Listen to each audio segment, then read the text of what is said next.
Welcome back, WNST, Towson, Baltimore, and WNST.net. We got March Madness on the brain. Terps getting their thing going on Friday against Valpo to kick off the dance, as they say, and hopefully Maryland will be moving and grooving. We'll be talking about them a week from now, but one thing I know we will be talking about will be the Baltimore Orioles. They are down in Sarasota and scuffling right now, but more than just scuffling, there feels to be a little unrest with some players. It has been an unrestful offseason, or maybe a restful offseason for Dan Duquette as far as signing players, but certainly in the offseason, Oriole fans wondering what happened when Cruz left, what happened when Markakis left, and why haven't players been replaced in the lineup. And we are 2 weeks out on opening day now, and this is where we are for the 2015 season. Found a guy writing about Chris Davis's popping off over the weekend in various media, as well as prior to that, we of course had Adam Jones tweeting, and we also had J.J. Hardy tweeting, saying some things in Sarasota, questioning whether the Orioles are serious about winning, and certainly questioning Dan Duquette's offseason where he tried to escape to Toronto. Here to talk about that is Joshua Sadlock. He writes for a website called Baseball Essential. I don't know if it's a new website. It's the first time I've seen some of his work, but he wrote about some of the contract comments, and he joins us from Harrisburg, Pennsylvania, where he gets massing just like the rest of us and watches Oriole baseball. Josh, good day to you. How are you, my friend? Good. How are you, Nestor? Excellent. And I was down at spring training about 2.5 weeks ago. Didn't see the sunshine, so no reason to be all excited about me in sandals down there. But as the players filed in and started talking to media members, it's pretty clear that many of the players were thinking the same thing many of the fans were in the offseason, which was, are you going to make the team better this year? How could it be better than it was last year? I know it's been almost a generation since the team's been better than it was last year, but I think most Oriole fans a little disappointed at the offseason goings and no comings other than Travis Snyder and certainly the Dan Duquette prolonged negotiation, if that's what it was, with the Toronto Blue Jays. I think you can look at it as a disappointing offseason if you're looking at it in terms of signings and acquisitions and all that. But I think you also have to have a more forward-looking stance on it, too. I mean, this is a team that has, I think, 9 pending free agents next winter, and those are all key contributors. So you can't really go out and plop down $90 million for Pablo Sandoval or Hanley Ramirez. And I don't think that's realistic of Orioles fans to think that the team's going to start operating that way right now either. Well, I think the winning part probably led everyone to believe that they were more to hold most of these guys together for a period of time. Oh, look, everyone who has been alive and breathing and paying attention to the ass clown that's owned this team for almost a quarter of a century knows that he is not running out into the free agency market and spending money, whether it could be good money or bad money, Albert Bell type of money or not. But he also has no relationship with Scott Boras to give Chris Davis and Matt Wieters market money. So we sort of know those guys aren't coming back, and especially this year, if they were to have monster years and their walk years, it would certainly seal their fate that they would be going elsewhere. Oh, yeah, and as soon as I saw those comments from Davis, I was left thinking, like, are these the words coming from the player or coming from the agent? Because Davis has always been complimentary of Baltimore in the past, and then these words were a complete 180 of a lot of the things that he said in the past, and they're just kind of coming out of left field to me. Well, let me read his quotes here. Some things are going to have to change as far as contracts are concerned because we have a lot of young guys that you're going to have a chance to sign before free agency. And I'll tell you one thing, I'm not going to play for a team that has no shot at competing every year. The next contract I sign, I would like it to be my last one, and I have no desire to play for a loser every year. Yeah, I mean, those are powerful words, and it's true. They have a lot of young players to sign, but if you look at the team, they have an all-star at catcher, an all-star at third base, an all-star at shortstop, an all-star at first base. I mean, I could go on. There's a ton of young talent. Well, that's why they won 96 games last year, though, right? Exactly. I mean, and the minute that you start taking 40 home runs and your veteran leader in right field and your bullpen away, okay, we'll see how they go this year. But they didn't add anything. Now we're talking more about the end of next year, which obviously these guys without contracts, that's what they're thinking about. I mean, they are thinking about the next cash-in. Meanwhile, Adam Jones, who's in the middle of a contract, is thinking about nothing but how do we win the World Series this year? It was nice going to the ALCS. I want to win the World Series this year. And I think that Adam Jones and all these players look around at the team and see a different team than last year, and probably, like I do, look around and say, we're probably on paper not as good as we were last year. Probably. Well, here's the thing, Nestor. What's Nick Markakis getting from Atlanta? $11 million a year? Well, I don't even think it was the $11 million this year or next year. I think it was the fourth year, and I think it was his neck as much as anything. Right, but the player they're plugging in to replace him is it's going to be a combination of Alejandro De Aza and Travis Snyder. And at this point in his career, they're getting better value from those two players than they're getting from Markakis. And if you want to, Markakis has sentimental value to the Orioles, and there's definitely an intrinsic value to his leadership, but you're paying those two players a fraction of what they would be paying Markakis for declining value. I wouldn't have given him 4 years and $44 million. I mean, I just wouldn't have. And obviously, Peter Angelos has great affinity for Nick Markakis and was unwilling to do that. But someone else was, and that's sort of the name of the game. And we're living that in the NFL free agency market right now, where Haloti Ngata was worth that money to the Lions, and he just wasn't to the Ravens at this point. And they moved on from him. With Markakis, though, I found it interesting that he popped off the first chance he could about the Orioles being less than honest, which was what his quote was about, which was don't believe a word they say, which means he's been here a decade and he's seen the way they work. Yeah, and we have the Grant Balfour thing on the heels last season. Although that worked out pretty well in our favor. Yeah, I go back to Aaron Seeley and, Xavier Hernandez like 15 years ago. So, I'm familiar with all of that. I'm also familiar with the fact that they're trying to win, allegedly, and Dan Duquette spent most of the offseason trying to leave. So I don't know that most of these rips are really at Angelos as much as, over the 23 years I've witnessed it all. And, Adam Jones was in diapers when this whole tragedy started when the team was bought. But for me, the Duquette thing in the offseason has led to players scratching their head and wondering the same thing you and I were 8 weeks ago, which was your general manager wants to leave and you're keeping him here to run the team that he doesn't want to run. And now that they've added nothing in the offseason other than Travis Snyder, guys like Adam Jones and Hardy and Davis, amongst others, are probably scratching their heads saying, who's guiding this ship? Is it the skipper from Gilligan's Island?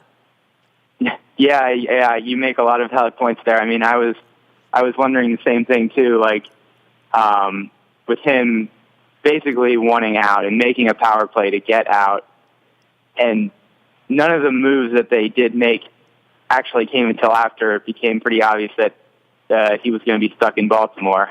Well, no one holds Mr. Angelos over a barrel, as we've learned, until the day he dies, of course. But at this particular point, the Orioles will go out and they'll play with what they have. Interesting to me that they have a lot of young talent that's coming through the pipeline, and they can rest on that. They can rest on Hunter Harvey. They can rest on Zach Bundy. They can say that Gosman's going to come this year, and these other pitchers are going to come next year or the year after, and that will replenish the talent. And I'll hear that. I'll even hear that Jonathan Scope isn't going to strike out 200 times, and he's going to hit better than 210. I'll listen to all of that. He might walk more than 10 times this season. He might get up to 12 or 14. He might get into the teens this year. But, when it comes down to it, they're going to have to go out and play this year. And I think what last year did for them, what the last 3 years have done for Angelos specifically, and Brady Anderson and the Angelos boys, is bought them some time now that if they don't make the playoffs and if they go into a sputter and the team winds up making another $30, $40 million this year because they didn't give money to Cruz, because they didn't give money to Markakis, that's the way Mr. Mr. Angelos likes it. I mean, he runs this very, very much like a business that he wants to make money from, and winning is sort of incidental, and it's very nice that they've won the last 3 years, and certainly it's a tribute to Buck Showalter, it's a tribute to Dan Duquette, but it's also telling how badly Dan Duquette, who didn't have a job for a decade, wanted out of here. You know, the first chance he could leave, he tried, as you said, to use a power play to leave, which speaks volumes to the type of place it still is. Yeah, you're right. Is that all we got? You don't have to agree with the host. It's more fun when you don't agree with the host. No, I think Angelos, I think he does want to win. I think if he wanted to just see this as a business investment, he would have sold the team. Now that looking at the way it's still printing plenty of money teams now. Are going through the roof. It's still printing plenty of money, though. It really is. I mean, there's no reason to sell it right now when it's and selling it for Peter. Peter's never sold anything. I mean, I've written a book about Peter. Peter has never sold anything. Peter only acquires. Peter never relinquishes. So there was never a thought. I mean, it's more about his psychology than it is about his money or his needs or his wants. If winning were the most important thing to him, I think he would have won by now, don't you? It's been 25 years. He's got billions of dollars. He could have decided, I don't care what it costs. Let's sign Cruz and Markakis because I want to win. It's that important to me. I just don't think a parade's real important to him. He's had his parade. He's made $2 billion off a $30 million investment. I think it's a little harder to say than that. I mean, every one of the owners who owns a major league franchise is a billionaire. So no doubt about it. If it was as easy as saying, well, let's just sign a bunch of free agents, then the Yankees would have 10 World Series championships in the past 10 years. Well, I think the luxury tax has gotten in the way of that. And I think, in certain places like Artie Moreno takes this winning thing really seriously. It really hurts his feelings when they don't win. He spent a lot of money. And look, we can sit here and hold our nose, right, at Pujols and at Hamilton at this point. I'm not saying the Orioles have to do that. I'm just saying in the offseason, you can't have your general manager wanting off the team. You can't have your 3 stars popping off because 2 of the other stars are gone. And this is at a time when it should be all, roses and kumbaya and champagne. They went to the ALCS last year, so for the first time in a generation. So I would like to think that they could go out and win 90 games this year and make it competitive, but then I look at what they did in the offseason and say if they don't, it's pretty apparent that there are some things they could have augmented. Now, Gausman would be the great wild card here, right? I mean, Gausman might be their Scherzer signing, right? I mean, he might have a year this year as good as Scherzer, maybe. There's a lot of mights with the Orioles this year. Might Manny Machado stay healthy, and can Matt Wieters come back from Tommy John surgery, which is kind of unheard of for a position player. So they're kind of banking a lot on return to health and then the ascension of their pitching prospects, I think.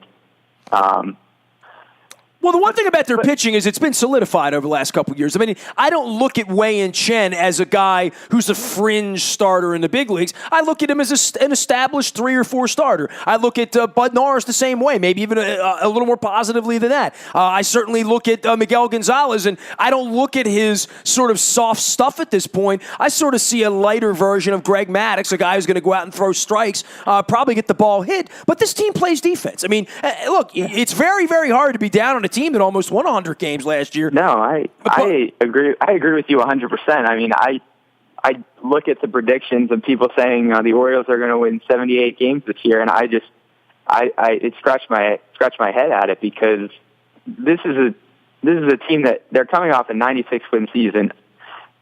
I would take their rotation over any other team's rotation in the American League East, with the exception of Tampa Bay. But Tampa Bay is so weak offensively that I really think we're going to start seeing Tampa Bay slide back into irrelevancy here. Well, they don't have any money, so I think it's a little different than the Orioles, who are, have gobs and gobs and gobs of money and don't spend it. So I think that's they've always tried to portray themselves as there's the Yankees and the Red Sox and poor us. That's really not true, and that's never been true, and it's just one more lie that they have sort of peddled over 2 decades, that certain people in the fan base, when Markakis and Cruz leave, it's easy to say those guys wouldn't have been good in their 3rd or 4th year. I would agree with all that. But how are you going to replace them right now? How do you replace 40 home runs in the middle of the order? And you better hope it's Chris Davis at this point. Yeah, but Nelson Cruz, all his statistics from last season are so misleading. He had 2 hot months, essentially, and I feel like that's what he would have been this year. He batted near 200 the entire second half of the season. So I'm not as down on the loss of him as some people are who just look at a guy who hit 40 home runs. Yeah, you're losing 40 home runs, but there were times last season when he was a lead anchor around the ankle of their offense. But he's always a guy that can hit you a home run as well, and certainly they're hoping that will be Chris Davis this year and the resurrection and the Adderall and all that good stuff. We are immersed in a conversation with Josh Sadlock. He writes for Baseball Essential, husband, engineer, runner, and writer from Harrisburg. You can follow his journey on Twitter at Josh Sadlock, Sadlock. Tell me about Baseball Essential. I stumbled across the website. I know there's a lot of people out doing stuff on the web, but when I see people writing about the Orioles on the web that I don't know, I call Ray Bachman and say, get Josh Sadlock on WNST for us. Yeah, so Baseball Essential is a network that I just got hooked up with about a month ago.